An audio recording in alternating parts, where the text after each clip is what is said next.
I'm Claire Dooley. You're watching CHD TV, and this is the Geoengineering Report, where we identify the threat in the skies. In this segment, we unpack solar radiation management, the official justification behind global aerosol spraying. Although it's sold as a tool to cool the planet, it may be accelerating the very collapse it claims to prevent.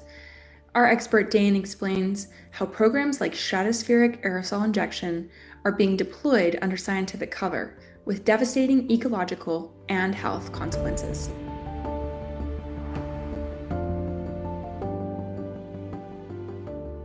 Can we talk about solar radiation programs?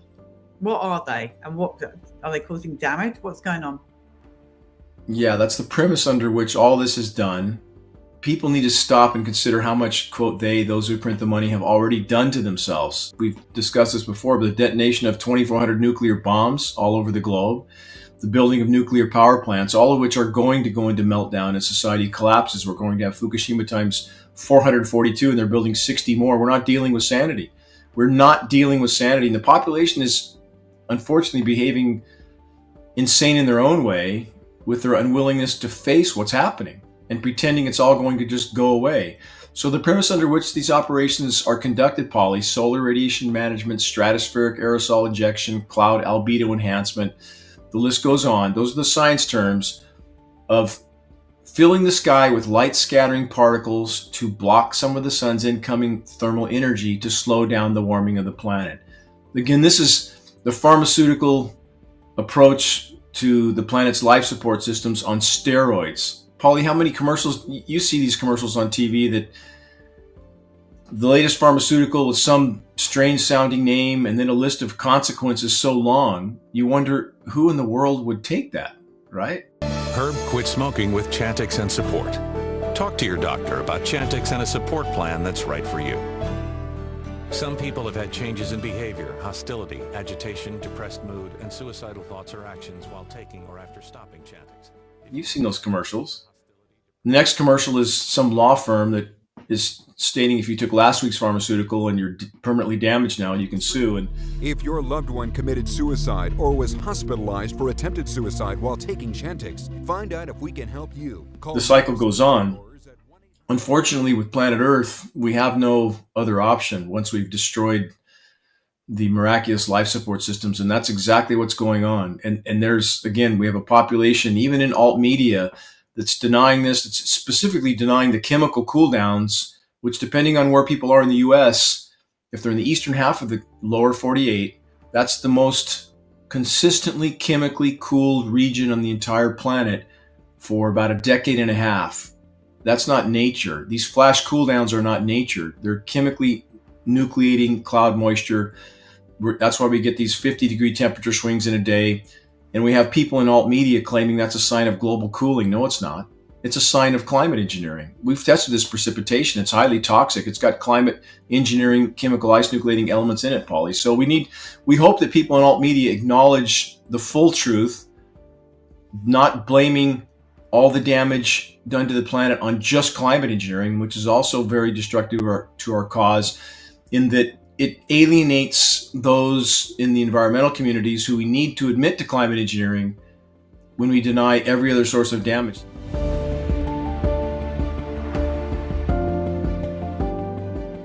We love hearing from you at CHG TV. We always are going through your emails and, sending them to each other and discussing the pictures you're sending and, whatever comments you're making. So please continue doing so. You can reach out to us at goodmorning@chg.tv. Thank you so much for watching the Geoengineering Report, and we'll see you next time on CHG TV.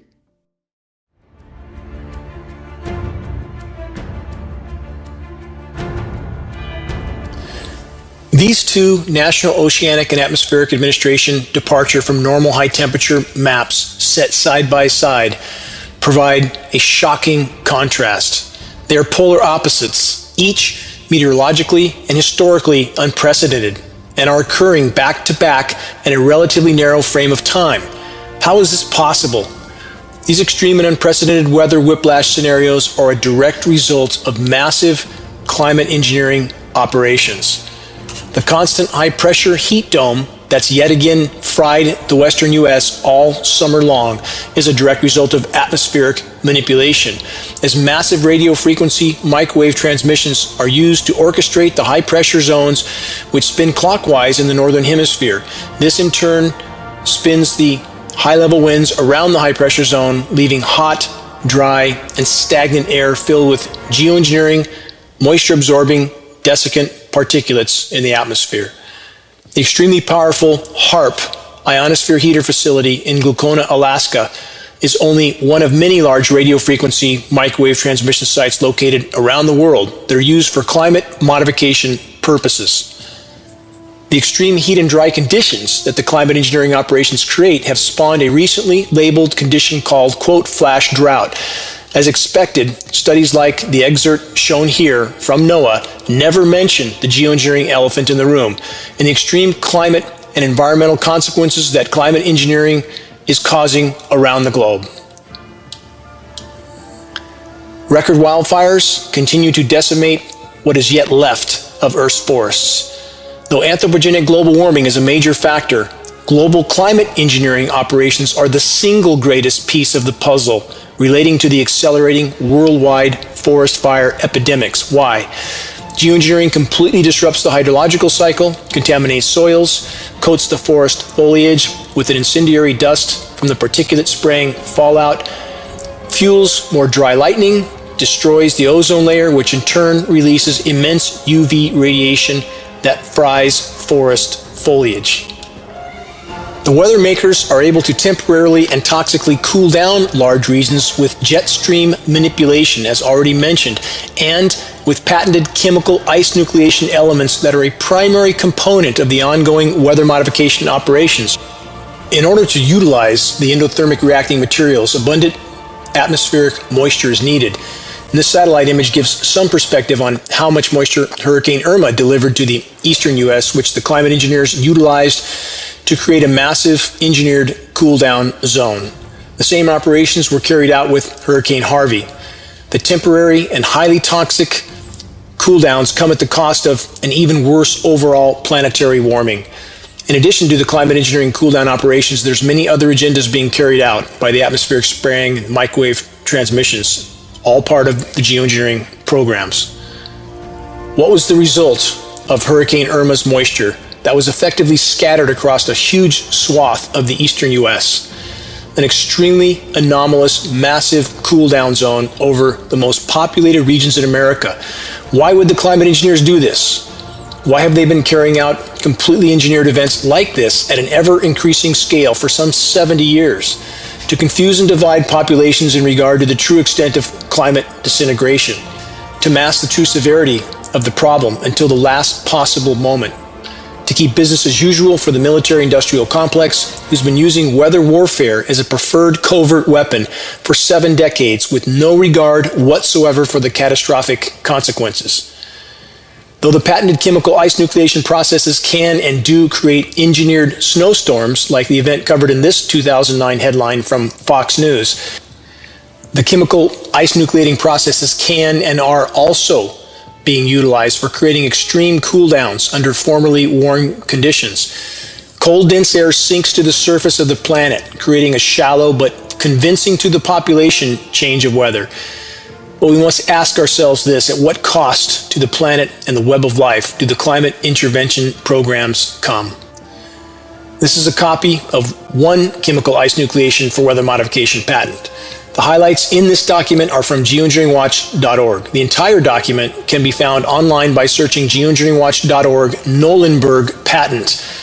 What's important to note in this excerpt is the fact that with the chemical nucleation process, ice nucleation can be formed and forced to take place at temperatures far above freezing, as the energy-absorbing endothermic reacting elements cool the clouds and cloud moisture. The desired objectives of the climate engineers are achieved. The ice nucleating elements are also a main contributor to the now increasingly destructive extreme hail events happening all over the globe. Chemically ice nucleated snowstorms are not only toxic, as already mentioned, they're extremely destructive to the environment and the entire web of life due to the unnatural characteristics of the artificially nucleated snow. This CBS headline from early October 2013 is a case in point. This destructive snowstorm occurred with temperatures pushing 40 degrees and could only have been a result of geoengineering and chemical ice nucleating processes. How could this storm have killed such extreme numbers of livestock when the temperatures were actually well above the freezing point, when the temperatures were far above what cold-hardy South Dakota cattle can endure?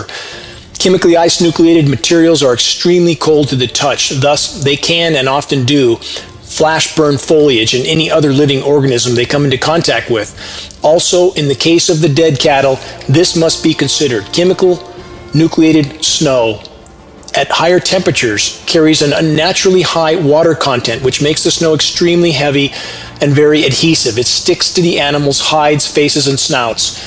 If a cow can't breathe through its snow-clogged nostrils, it can die, as cattle generally will not breathe through their mouth. This map was taken on the day of the chemically nucleated snowstorm in South Dakota, before any such maps were taken offline. And they were taken offline shortly after the event. Examine this map carefully. Examine the temperatures first. Why is it even snowing in South Dakota at 36 degrees? How could it even be 36 degrees when a very short distance away in Chicago it was 85 degrees and raining? In Kansas City it was almost 90 degrees. How could it possibly be cold enough to even snow in South Dakota, let alone cold enough to kill 100,000 cattle?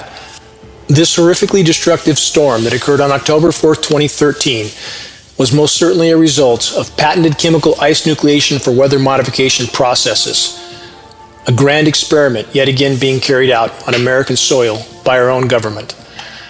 The same weather warfare chemical ice nucleation assaults have been carried out in many other locations around the world. The event highlighted in this article excerpt is only one tragic example of many. What will it take to wake populations to what's being done to them and to the web of life by the climate engineering insanity?